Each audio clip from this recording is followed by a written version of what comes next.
this week's check-in video. It's from my house in Stevensville.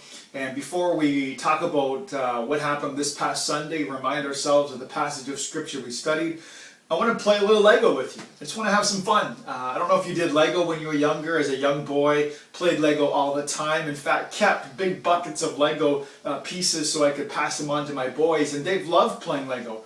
When they're not playing hockey, you're playing with their friends. They're into Lego Star Wars, Lego Ninjago, Lego City. And so to make a point from what we looked at on Sunday, I want to build something. And so I'm going to have some fun playing a little Lego. And am I getting paid for this? Yeah, basically. But I'm going to have some fun doing Lego and see if you can guess what I built. So here we go.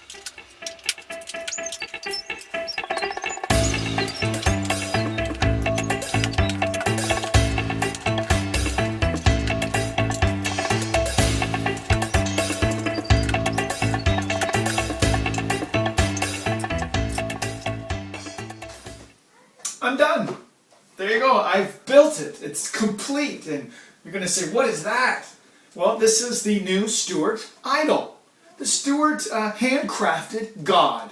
And we will put it outside in front of our house. Or we may put it in our living room, in the middle of the room, to bow to worship for, and to come and look for our security, our provision, the success of our family. We will bow and lift up this new image.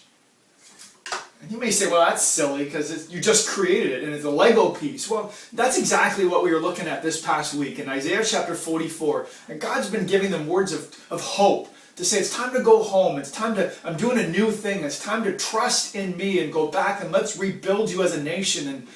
But they're looking to other gods and thinking, well, other nations took us out and so maybe they have stronger gods. And in Isaiah chapter 44, God's point was, there is no other God except for me. And he showed them in great detail from verses 9 to 20 the futility of their thinking. Just because a blacksmith takes a piece of metal and shapes it and molds it doesn't mean that God, now that metal piece can become your God and provide for you safety and provision and success. And the same with the carpenter who goes to a piece of tree and carves out something and whittles something, and now all of a sudden that image has some magic to provide provision for you. The futility of that thinking.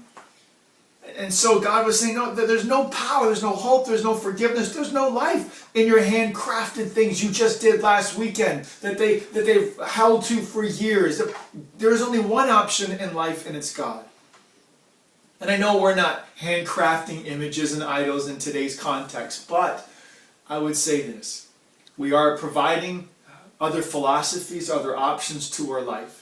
And we're handcrafting other goals and dreams. And we're going our own way many times. And God's saying there's no life in those ways. There's no hope attached to those ways. It is time to return. It's time to come back. It's time to come home to who God is. That He is the only option on life. And so my challenge here in the middle of the week is already Monday, Tuesday, Wednesday. Where have we put our time? What are we building into? What pathways and roads are we taking, building into? And is God saying, pointing out the futility of those ways, or are those ways honoring to God? I think God's message in Isaiah 44 rings true today. That there is no life and there's no hope in many of the ways that we're traveling.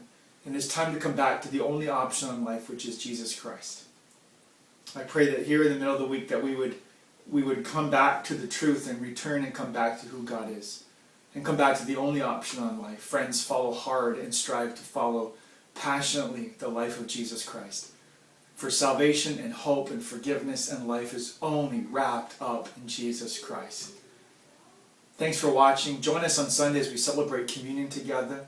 And we're going to have a great time celebrating the death and resurrection of Jesus Christ. And celebrating once again, there is no other option in life but Jesus Christ.